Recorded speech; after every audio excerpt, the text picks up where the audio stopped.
Branch Jodhpur की है, राजपुरोहित गौशाला के नाम से जिसे जाना जाता है। उस गौशाला में बाबूजी की आदेशानुसार और महाराज बड़े बड़े संतों के आदेशानुसार हमें जो भी कथा के द्वारा धनराशि प्राप्त होती है वह धनराशि हम उसी गौशाला में भेंट करते हैं, गौ सेवा करते हैं। तो आज हमारे द्वारा जो गौशाला चल रही है जोधपुर में, तो हमारी कथा में हमें जो भी राशि प्राप्त होती है ना, वह राशि हम कभी मुंह से मांग कर कभी नहीं लेते कि भैया हमारी कथा, जो कहते हैं ना कि भाई कथा की क्या रेट है, तो कोई कहता है लाख रुपए है, कोई कहता है 1.5 लाख लेता हूँ, कोई कहता है 5 लाख लेता हूँ। हमारी कथा का कोई मोल नहीं है, क्योंकि कथा करोड़ रुपए भी अगर हम कथा का कह देवे ना, तो कथा की कीमत करोड़ रुपए नहीं, कथा अमूल्य, कथा का कोई मूल्य नहीं है। और अगर मैं कथा का कीमत कह दूं कि भैया मैं तो 5,000 एक कथा का लेता हूं, तो क्या मेरी भागवत जी केवल 5,000 रुपये जितनी ही है? भागवत जी में कभी भी मूल्य नहीं देखा जाता। भागवत जी में तो केवल श्रद्धा देखी जाती है कि आप कितनी श्रद्धा से क्या दे रहे हैं। अगर आप श्रद्धा से 1 रुपया भी भागवत के लिए देते हो ना, तो वह 1 रुपया आपको करोड़ रुपए जितना पुण्य देगा। और अगर मैं मुंह से मांग कर लाख रुपया लेता हूं और आपकी इच्छा नहीं है, तो वह लाख रुपया मेरे 1 रुपये के बराबर भी नहीं रहेगा। इसलिए श्रद्धा से दिया हुआ रुपया ही सबसे ज़्यादा हमारे जीवन के लिए कल्याणकारी होता है। मैं आपसे ये नहीं कहता कि आप 1 रुपया चढ़ाओ या आप 100 रुपया चढ़ाओ या आप 500 चढ़ाओ या 1000 चढ़ाओ या 10,000 चढ़ाओ। मैं आपसे सिर्फ एक निवेदन करना चाहता हूँ। वो भी निवेदन मैं मेरी भागवत के लिए नहीं करना चाहता। मेरी भागवत जी को तो मेरे ठाकुर जी कृपा से सब कुछ मिलता है, क्योंकि मेरे भागवत जी श्रीमद् भागवताख्योयम प्रत्यक्षम कृष्ण एव ही, साक्षात कृष्ण भगवान है। और कृष्ण भगवान तो स्वयं भक्त के पराधीन है। अहम भक्त पराधीन यह स्वतंत्र इव द्विजः। तो ये तो मेरे पास है, मेरे द्वारा जो भी सेवा होती है मैं मेरे ठाकुर जी की सेवा करता हूँ। लेकिन मैं आप सभी भक्तों से एक निवेदन करना चाहता हूँ कि हमारे बीच में 2 कार्यकर्ता, माताओं के अंदर भी 2 माताएं और पुरुषों में भी 2 कार्यकर्ता आपके बीच में एक झोली लेकर आएंगे। जितनी श्रद्धा हो, जैसी इच्छा हो, 1 रुपये की इच्छा हो 1 रुपया, जो भी, मैं मुंह से नहीं बोलूँगा कि आप 10 डालो, 100 डालो, 500 डालो, 1000 डालो। आपकी जितनी इच्छा हो उस इच्छा के द्वारा आप गौ माता के लिए जो श्रद्धा से दे सकते हो वो आप दीजिए। और यह रुपया आपके सामने ही, आप तो सभी जोधपुर के हो ही, आपके द्वारा आपको भले एक दिन गौशाला बुला लिया जाएगा। आप सभी के संपर्क सूत्र हमारे पास है, तो एक दिन हम गौशाला में भी बहुत भव्य भजन संध्या या सुंदरकांड का आयोजन रखेंगे। और आपके सामने ही हम यह जितनी भी राशि आ रही है वह गौ माता के चरणों में समर्पित कर देंगे। इसलिए आपकी जो इच्छा हो, जैसी श्रद्धा हो, आप गौ माता के लिए प्रदान करें।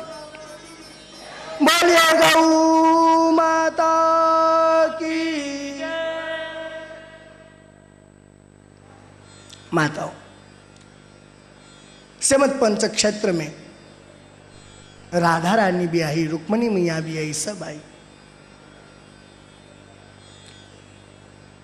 रुक्मणी मैया गर्म दूध का एक गिलास ले जाकर राधा रानी के चरणों में देती है। आपको कथा थोड़ी संक्षिप्त करके बतलाई जा रही है। रुक्मणी ने आकर मेरे कन्हैया के चरणों में प्रणाम किया। प्रभु, मैंने सुना है कि राधा भी यहाँ पर आई हुई है। मेरे कन्हैया ने कहा, प्रभु हम उनसे मिलना चाहते हैं। मेरे कन्हैया ने कहा, तुम मिलो लेकिन खाली हाथ मत जाना। राधा जी, रुक्मणी जी एकदम गरम गरम दूध स्वर्ण के गिलास में ले जाकर राधा रानी के चरणों में भेंट करती है। पहली ड्योढ़ी में जाती है, गोपियाँ कहती है कि माँ देवी राधा मैया तो अंदर है। दूसरी ड्योढ़ी पर भी ऐसा ही होता है। रुक्मणी मैया का पूरा जो अभिमान था कि मैं पूरी सबसे ज़्यादा सुंदर हूँ, रुक्मणी मैया का अभिमान भी यहाँ पर नष्ट हो गया। राधा जी को गरम गरम दूध का पान कराया जाता है। राधा जी कहती है, मैं दूध, जब से हमारे कन्हैया ने व्रज का त्याग किया है हमने दूध पीना छोड़ दिया है। रुक्मणी ने कहा, देवी अरे राधिका, यह दूध हमारे कृष्ण ने भेजा है। और जैसे ही राधा जी ने सुना कि यह दूध कृष्ण ने भेजा है, उसी क्षण राधा जी ने बिना सोचे समझे गरम गरम दूध का पान कर लिया। जैसे ही गरम दूध का पान किया गया, रुक्मणी जी मेरे कन्हैया की चरणों की सेवा करने आती है। देखते हैं मेरे कन्हैया के चरणों में फाले हो रखे हैं। जल जाने पर फाले हो जाते हैं ना, वैसे फाले हो गए थे। रुक्मणी ने कहा, प्रभु ये क्या हुआ? कहा, कुछ नहीं हुआ। प्रभु आपको मैंने इतनी बार कहा है कि आप गर्मी में नंगे पैरों मत जाया कीजिए। रुक्मणी, ये जो भी हुआ है ना तुम्हारे द्वारा हुआ है। प्रभु मेरे द्वारा कैसे हुआ? तुमने राधा को जाकर गर्म दूध का पान करवाया ना। तो प्रभु हमने तो राधा को गर्म दूध का पान कराया, आपके चरणों में फाले कैसे हो गए? मेरे कन्हैया ने कितनी सुंदर बात कही। मेरे कन्हैया ने कहा, देखो रुक्मणी, राधा जी के हृदय में मेरे चरण कमलों का वास है, और जैसे ही वह दूध का पान किया गया, वह दूध पहले मेरे चरणों पर गिरा और फिर राधा जी के गर्भ में गया। तो इसलिए वो सीधा गरम गरम दूध मेरे चरणों पर गिरने की वजह से ये फाले हो गए हैं। आज रुक्मणी जी को आभास हुआ कि इसीलिए मेरे कन्हैया स्वप्न में भी राधा राधा राधा राधा को याद करते रहते हैं। माताओं, राधा और कृष्ण में कोई अंतर नहीं है।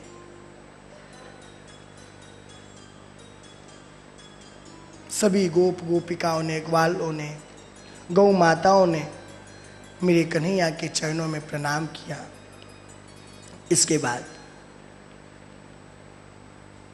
सुखदेव जी महाराज वर्णन करते हुए कहते हैं, राजन, भगवान अपने भक्तों को, प्रियजनों को समय समय पर उपदेश देते रहते थे।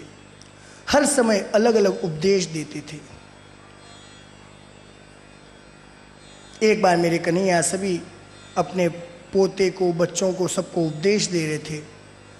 छोटे छोटे बच्चे सब हंसने लग गए जोर जोर से। जिस प्रकार से आज हम अपने पोतों को, आप अपने पोतों को कोई उपदेश देते तो पोते कहते हैं ना, दादाजी ने कोई काम ही को नहीं, सिर्फ भगवान रोई नाम, भगवान रोई नाम, भगवान रोई नाम जपे। ऐसे ही सब उन पोतों ने हंसना प्रारंभ कर दिया कि हमारे अब दादाजी को कोई काम नहीं है, दिन भर भगवान का नाम जपो, भगवान का नाम जपो। मेरे कन्हैया ने मन में विचार किया कि इस प्रकार से नहीं समझने वाले।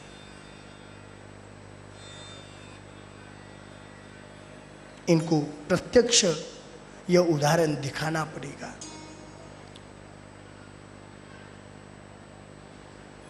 मेरे कन्हैया के पोतों के द्वारा, पौत्रों के द्वारा एक हास्य किया गया, वो भी संतों के साथ। संतों ने ध्यान करके देखा कि यह तो हमारी कन्हैया की लीला चल रही है। संतों ने श्राप दिया कि इसके गर्भ में जो मूसल है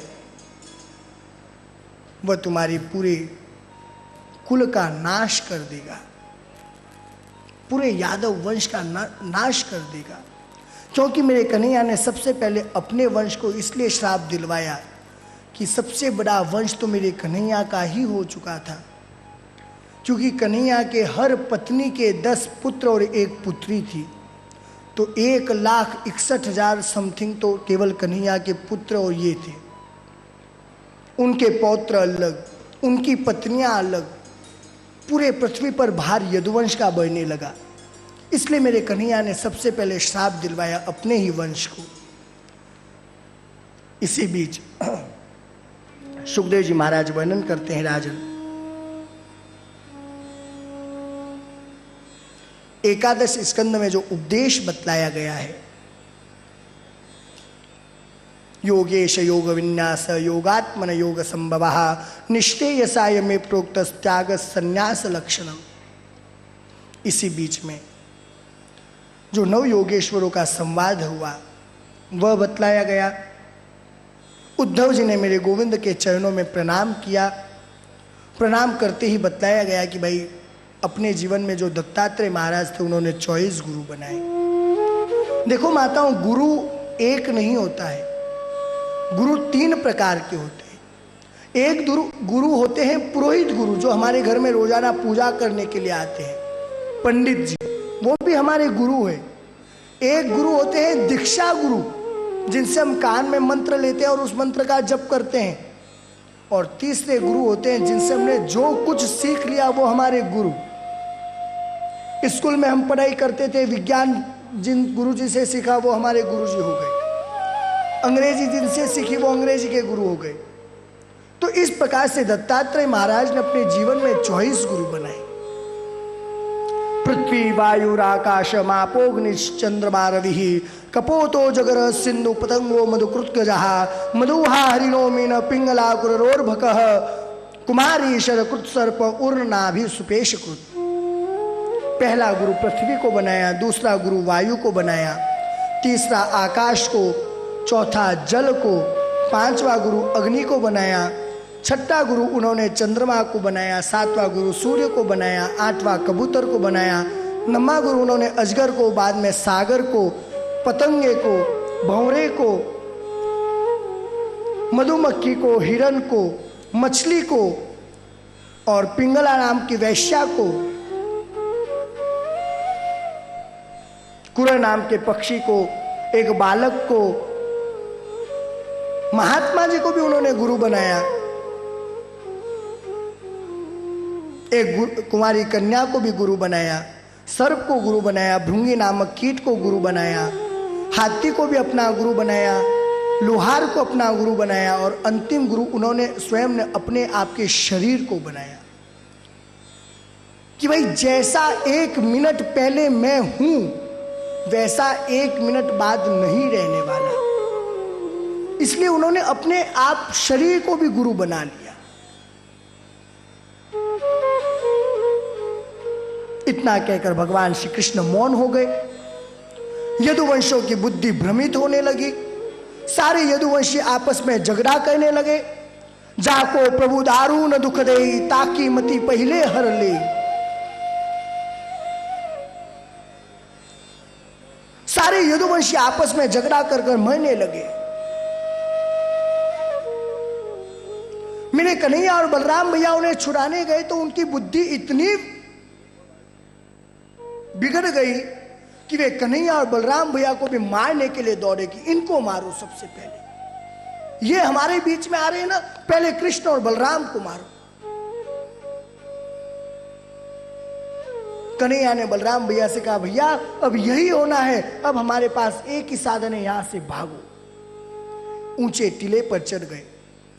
प्रभास क्षेत्र में लड़ते लड़ते यदुवंशी आग्नेय अस्त्र, पाशुपतास्त्र सब समाप्त हो गए। सारे शस्त्र समाप्त हो गए।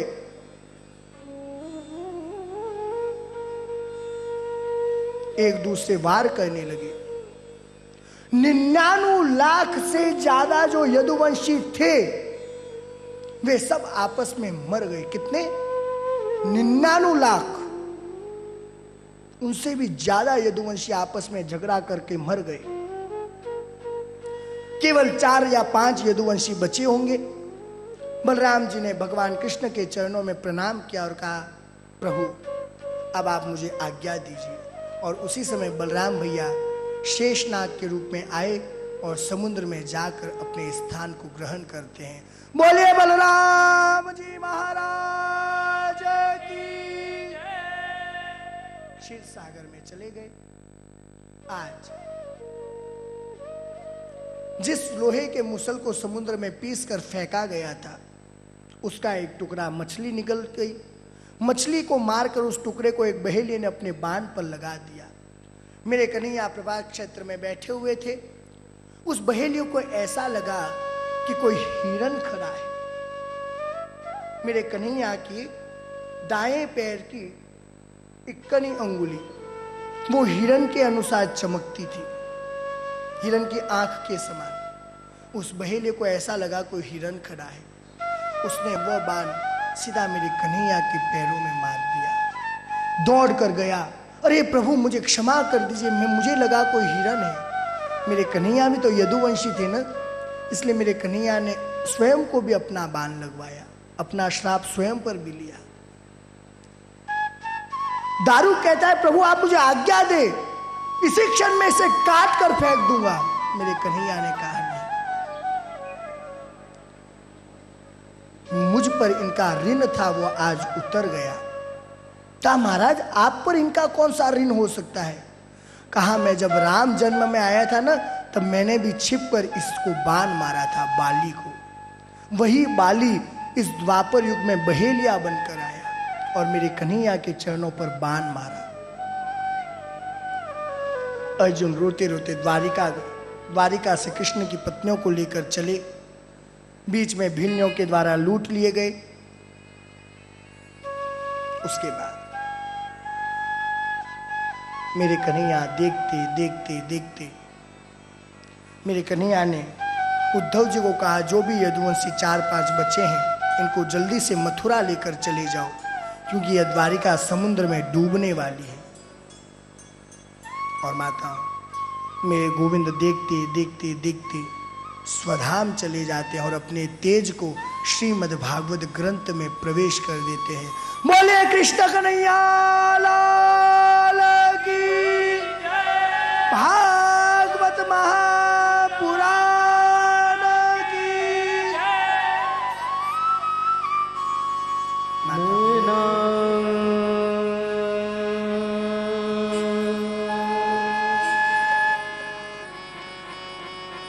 नैना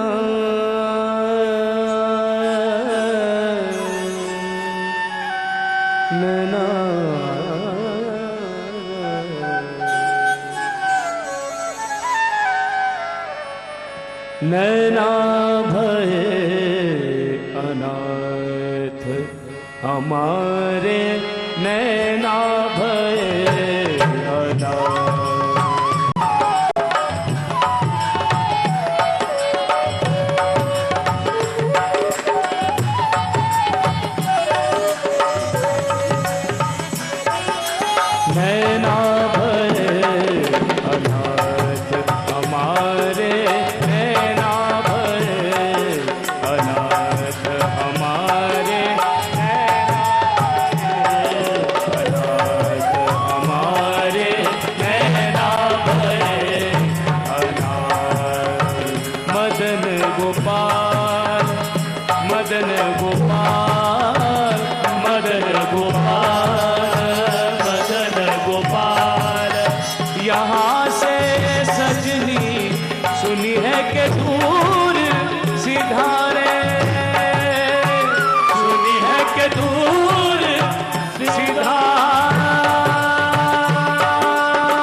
गोपियन के नयन बरसते, सब गोपियन के नयन बरसते, सब भक्तन के नयन बरसते, सब भक्तन के नयन बरसते, जूं बरखा के धारे, जूं बरखा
कहत है हे नंद लाला, सूर कहत है हे नंद लाला,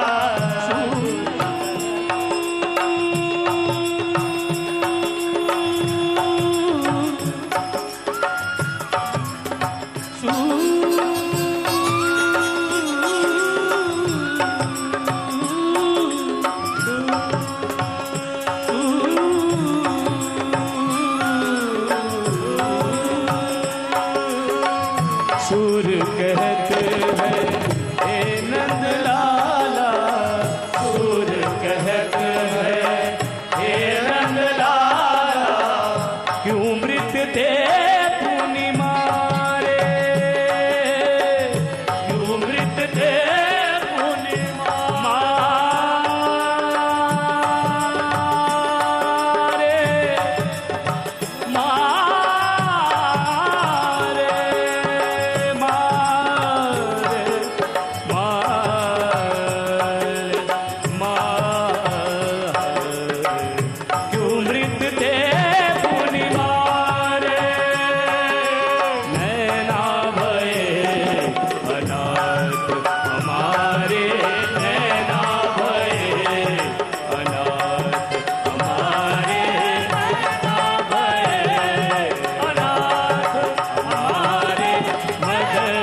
गोपाल मदन गोपाल मदन गोपाल, यहाँ से सजनी सुनी है के दूर सिधारे, नैना भरे अनाथ हमारे, नैना भरे अनाथ हमारे, नैना भरे अनाथ हमारे, नैना भरे, नैना भरे, नैना भरे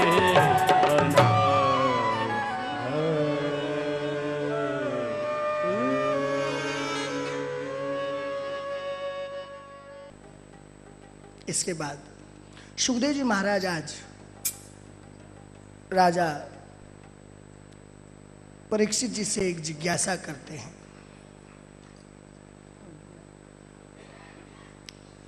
कि राजन, आज तक तुमने मुझसे जितने प्रश्न किए उन सारे प्रश्नों का उत्तर मैंने तुम्हें दिया, लेकिन राजन आज मैं तुमसे एक प्रश्न करना चाहता हूं। कहा महाराज कीजिए। राजन, क्या तुम मरने वाले हो? राजा परीक्षित जी ने कहा महाराज, मेरा जन्म ही नहीं हुआ तो मैं मरूंगा कहां से? इतना वाक्य सुनते ही सुखदेव जी महाराज ने कहा राजन, तुम्हारी बुद्धि व्यवस्थित हो चुकी है, तुम वासुदेव के चरणों में लीन हो चुके हो, बस मैं तुमसे यही सुनना चाहता था कि तुम मरोगे या नहीं मरोगे। और मुझे यह सुनकर बड़ी प्रसन्नता हुई कि तुम्हारा जन्म ही नहीं हुआ तो तुम मरोगे कैसे। सुखदेव जी महाराज कथा सुनाकर विदा होते हैं। राजा परीक्षित जी महाराज मेरे गोविंद के चरणों में लीन हो जाते हैं। केवल राजा परीक्षित जी महाराज का शरीर बैठा हुआ रहता है। तक्षक आता है। कश्यप गोत्र के ब्राह्मण ने तक्षक नाग को रोका, लेकिन तक्षक ने क्या किया?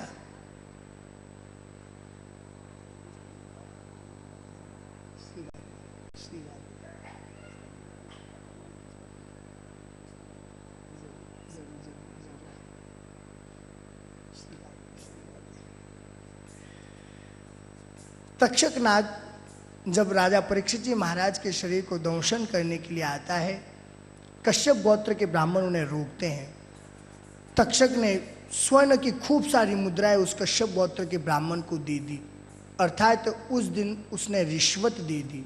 रिश्वत देते ही वह कश्यप गोत्र के ब्राह्मण दूर हट गए और तक्षक नाग सीधा जाकर राजा परीक्षित जी के शरीर को दंश करता है। राजा परीक्षित जी महाराज का शरीर भस्म पात्र हो जाता है। केवल यह शरीर भस्मपात हुआ है, लेकिन राजा परीक्षित जी महाराज मेरे गोविंद के चरणों में लीन हो गए। बोले राजा परीक्षित जी महाराज की। इसके बाद में मार्कंडेय ऋषि को प्रलय दिखाई दिया। प्रलय देखते ही मार्कंडेय ऋषि ने कहा प्रभु तुम्हारी लीला तो अजब ही है। तुम्हारी इस लीला को कोई पहचान ही नहीं सकता। किसी पेड़ पर फल लटक रहा है तो किसी पर कुछ है ही नहीं। किसी घर में खुशी मनाई जा रही है तो किसी घर में सब रो रहे हैं। प्रभु, आपकी यह अजब लीला जो है ना, इस लीला को कोई नहीं समझ सकता है। तो आइए हम भी एक बार मेरे गोविंद की लीला का श्रवण करते हैं। अजब निराली है हो लीला तेरी, प्रभु माया तेरी अजब निराली है तेरी, अजब निराली है, अजब निराली है हो लीला तेरी, अजब निराली है प्रभु माया तेरी, अजब निराली है प्रभु लीला तेरी, अजब निराली है। तू अजर अमर अज निराकार, परमेश्वर देह कभी न धरे। तू अजर अमर अज निराकार, परमेश्वर देह कभी न धरे। बिन पाँव चले बिन कान सुने, बिन हाथ करोड़ों काम करे। ओ बिन पाँव चले बिन कान सुने, बिन हाथ करोड़ों काम करे। हर जगह में भगवन वास तेरा, हो महाप्रलय तो भी न मरे। हर जगह में भगवन वास तेरा, हो महाप्रलय तो भी न मरे। तू पिता है हम सब पुत्र तेरे, भोजन दे सबका पेट भरे। तू पिता है हम सब पुत्र तेरे, भोजन दे सबका पेट भरे। तू हाकिम सारी दुनिया का, तेरा हुक्म कभी तारे न टरे। तू हाकिम सारी दुनिया का, तेरा हुक्म कभी तारे न टले। जो दीन बंधु तेरी आस करे, पल भर में वो भव सिंधु तरे। जो दीन बंधु तेरी आस करे, पल भर में वो भव सिंधु तरे। इस दुनिया की फूल बगिया का, तू ही तो मालिक है हो लीला तेरी, अजब निराली है प्रभु माया तेरी, अजब निराली है।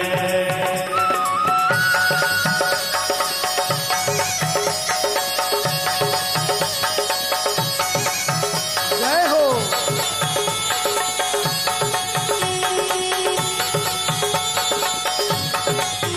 तेरे किसी पेड़ पर फल लटके, और किसी पेड़ पर लगी फली। किसी पेड़ पर फल लटके, और किसी पेड़ पर लगी फली। कहीं हाय हाय, कहीं काय काय, कहीं खैर खुशी, कहीं मरी पड़ी। ओ कहीं हाय हाय, कहीं काय काय, कहीं खैर खुशी, कहीं मरी पड़ी। कहीं द्वार पे नौपत बाज रही, कहीं घर में अखियां नीर भरी। कहीं द्वार पे नौपत बाज रही, कहीं घर में अखियां नीर भरी। कहीं जन्म हुआ, कहीं मरण हुआ, कहीं मौजूदी, कहीं रोय पड़ी। ओ कहीं जन्म हुआ, कहीं मरण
कहीं शाहनशाह बना दीने, कहीं टुकड़े मांगे दर दर पे। कहीं शहनशाह बना दीने, कहीं टुकड़े मांगे दर दर पे। कोई मौज करे कोई गुजर करे, अपने सिर बोझा धर धर के। ओ कोई मौज करे कोई गुजर करे, अपने सिर बोझा दर दर पे। तो कोई गुजर करे है छप्पर में, कहीं महल खड़े संगमर मर के। कोई गुजर करे है छप्पर में, कहीं महल खड़े संगमर मर के। कहीं शहर किए वीरान पड़े, कहीं हाट बुलंद बाजारों की। ओ कहीं शहर किए वीरान पड़े, कहीं हाट बुलंद बाजारों की। तो कोई चले नहीं बिन मोटर के, कोई नंगे पैरों दौड़ रहा। कोई चले नहीं बिन मोटर के, कोई नंगे पैरों दौड़ रहा। कहीं ढेर पड़े धन जेवर के, कोई तरस रहा कर मल मल के। ओ कहीं ढेर पड़े धन जेवर के, कोई तरस रहा कर मल मल के। मुनियों के मन माया तेरी मोहन वाली है, ओ लीला तेरी अजब निराली है। प्रभु माया तेरी अजब निराली है।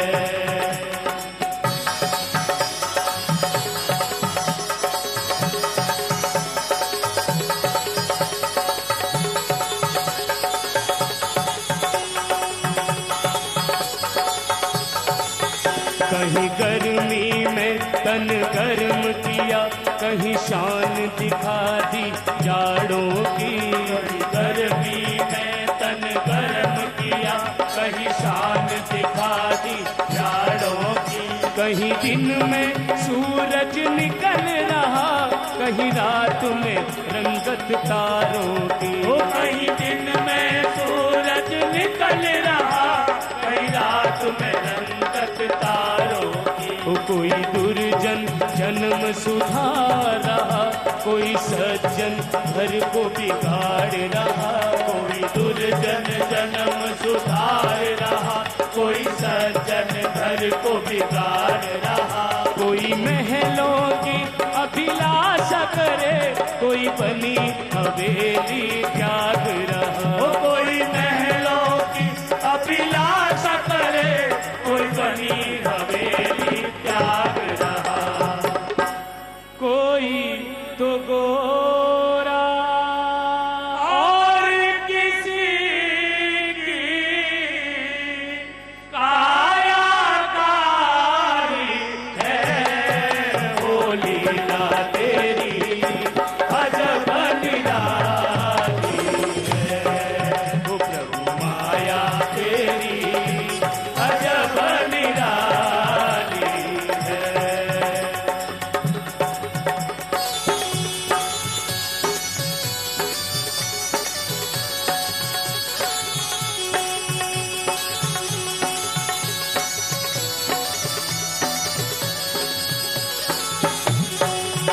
कुल जहां में तेरा जलवा है, तुझ सा जलवेश्वर कोई नहीं।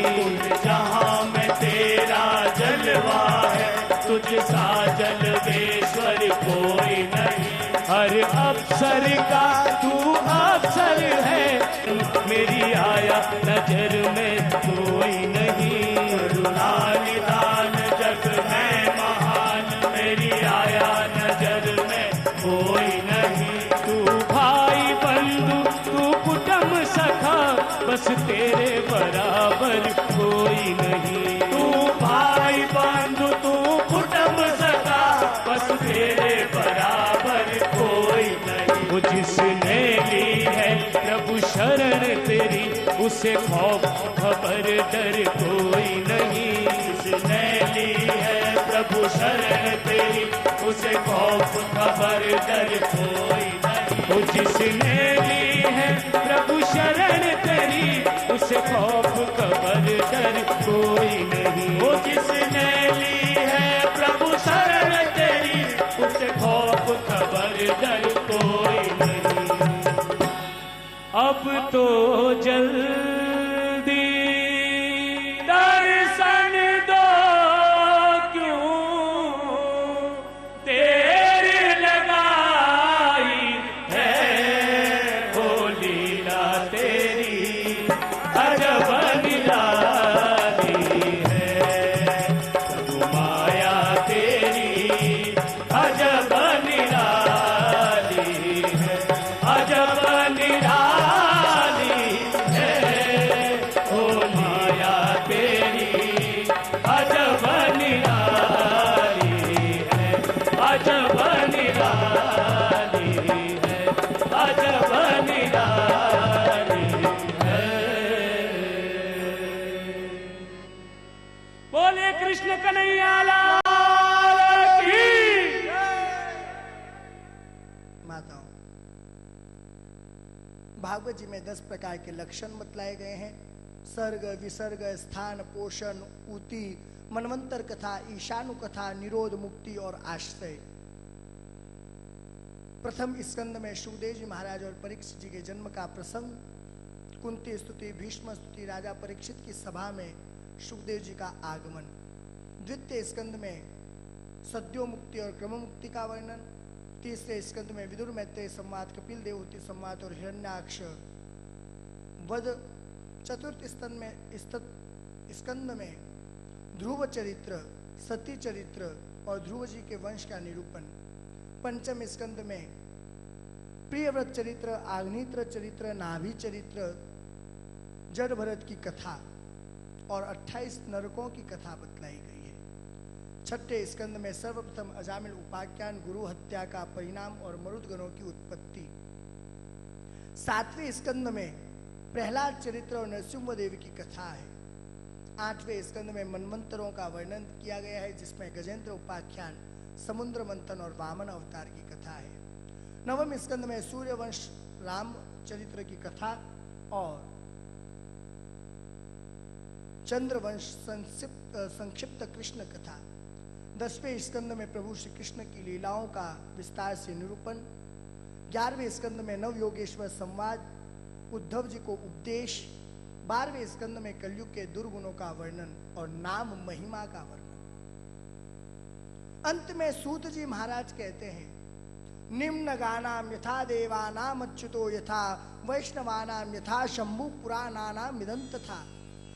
बहने वालों में जिस प्रकार से गंगा श्रेष्ठ है, देवताओं में जिस प्रकार से अच्युत कृष्ण श्रेष्ठ है, वैष्णवों में जिस प्रकार से शंकर श्रेष्ठ है, वैसे ही पुराणों में श्रीमद् भागवत ग्रंथ सर्वश्रेष्ठ है।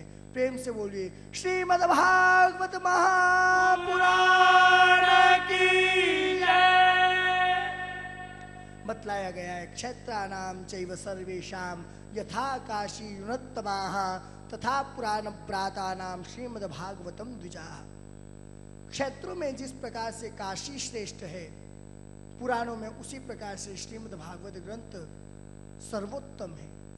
भागवत पुराणों का तिलक है, वैष्णवों का परम धर्म है, परमहंसों की संहिता है। भक्ति, ज्ञान, वैराग्य, ये तीनों प्रकार की नदियां जिस ग्रंथ में वास करती है, त्रिवेणी संगम जिसमें है, उसे ही गोविंद प्राप्त होते हैं। अंत में सूत जी महाराज कहते हैं कि जिनका नाम संकीर्तन सभी पापों का नाश करता है, एक बार हम सभी को मिलकर उनके नाम का जप करना चाहिए। मैं जिस श्लोक का उच्चारण करता हूं, सभी मेरे पीछे पीछे इस श्लोक का उच्चारण करेंगे।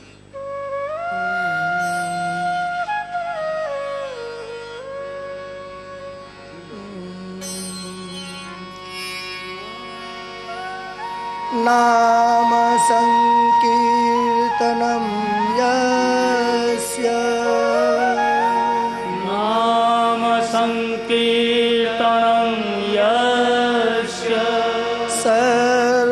पाप प्रणाशनम् सर्व पाप प्रणाशनम् प्रणामो दुःख शमनः प्रणामो दुःख शमनः तन्नमामि हरिं परम् तं नमामि हरिं परम् नाम संकीर्तनं यस्य नाम संकीर्तनं यस्य सर्व पाप प्रणाशनम् सर्व पाप प्रणाशनम् प्रणामो दुःख शमनः प्रणामो दुःख शमनः तन्नमामि हरिं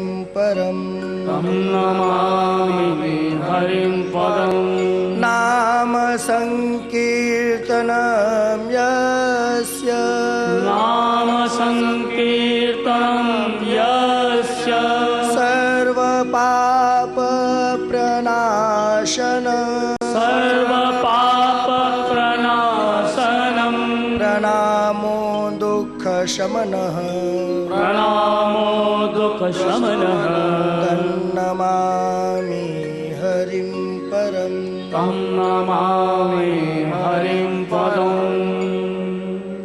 बोलिए भागवत महापुराण की जय। सूत जी महाराज सभी शौनकादि ऋषियों से कहते हैं, हे शौनकादि ऋषियों, जिस प्रकार से परीक्षित ने राधा रानी का नाम जपते हुए, कृष्ण का नाम जपते हुए अपने मन को राधा रानी के चरणों में लगा दिया, इसी प्रकार से हम सबको मिलकर एक बार हमारी जो राधा रानी मीठे रस से भरी हुई है ना, उस राधा रानी के चरणों में अपने भी मन को लगा देना चाहिए। सिर्फ यह एक हमारी इस कथा का अंतिम भजन, हम सभी के मन को राधा रानी के चरणों में लगाने से ही हमें कृष्ण की प्राप्ति होगी। इसलिए सभी दोनों हाथ ऊपर करते हुए, ताली की सेवा करते हुए इस भजन को आनंद लेंगे।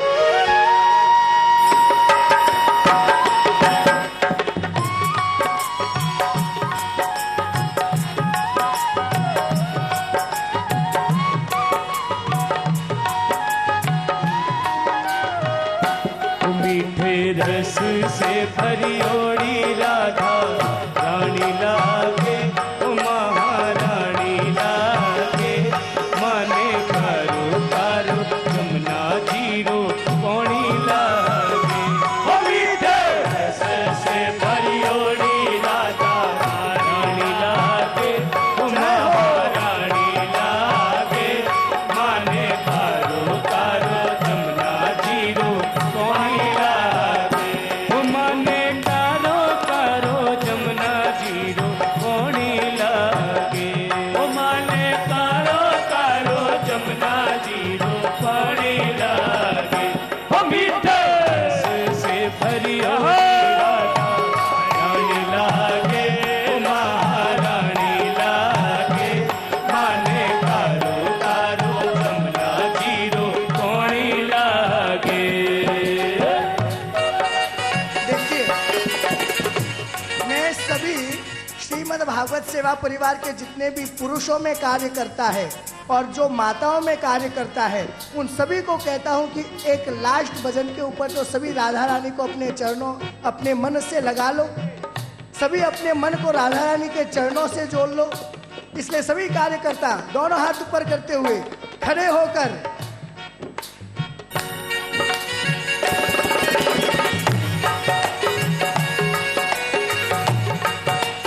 जय हो।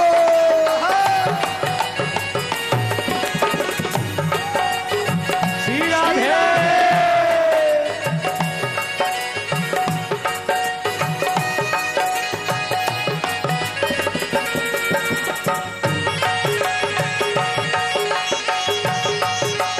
जय हो।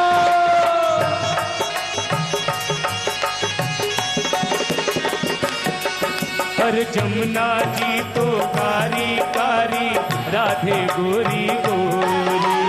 जमुना जी तो कारी गोरी गोरी। अरे जमुना जी तो कारी कारी राधे गोरी गोरी। जमुना जी तो कारी कारी राधा गोरी गोरी। अरे वृंदावन में धूम मचावे बरसाने री छोरी। जो 20-25 माताएं नाच रही है, इनमें से 20 तो केवल वृद्ध माताएं हैं। तो आप सब खड़ी है तो आप हाथ ऊपर करके ऐसे ऐसे तो कर ही सकती है ना। सभी भाइयों से निवेदन है, ऐसा मौका वापस उज्जैन में कभी नहीं आने वाला। आएगा जरूर, लेकिन वो किसी और जगह पर आ सकता है। जय हो। सभी खड़े, सभी दोनों हाथ ऊपर करते हुए।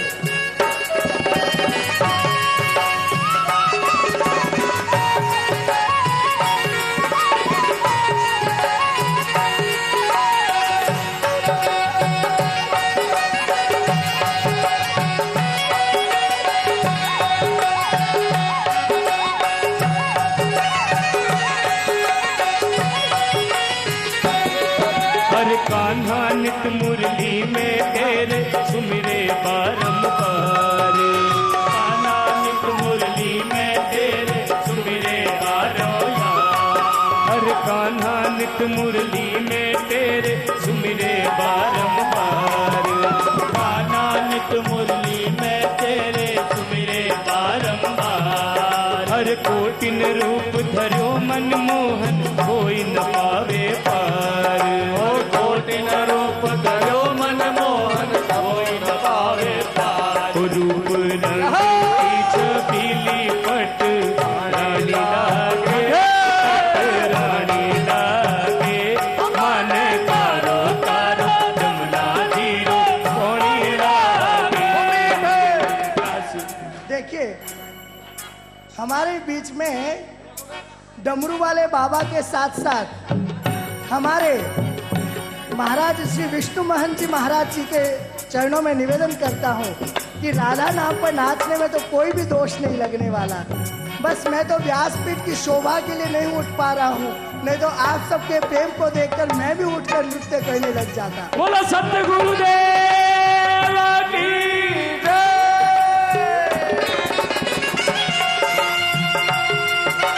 जय हो, जय जय श्री राधे।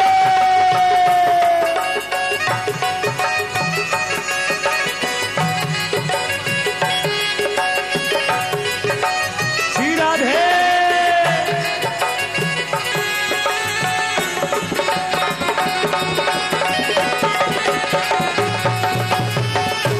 जय हो।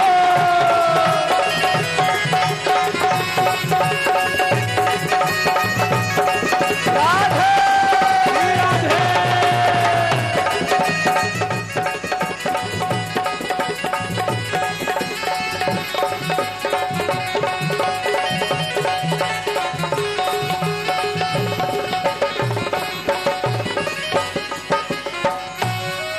हर ना भावे मन माखन मिश्री अपना कोई मिठाई। और ना पावे मन माखन मिश्री अपना कोई मिठाई।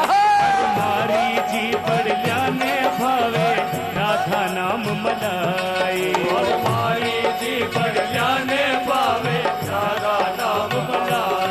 रस भानु की लली तो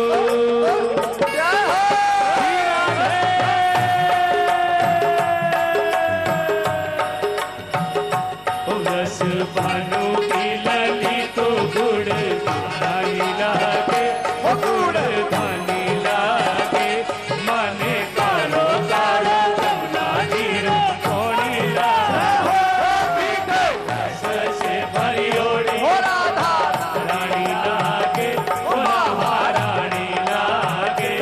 माने कालो कालो जमुना जीरो कोणी लागे। बोले कृष्ण कन्हैया लाल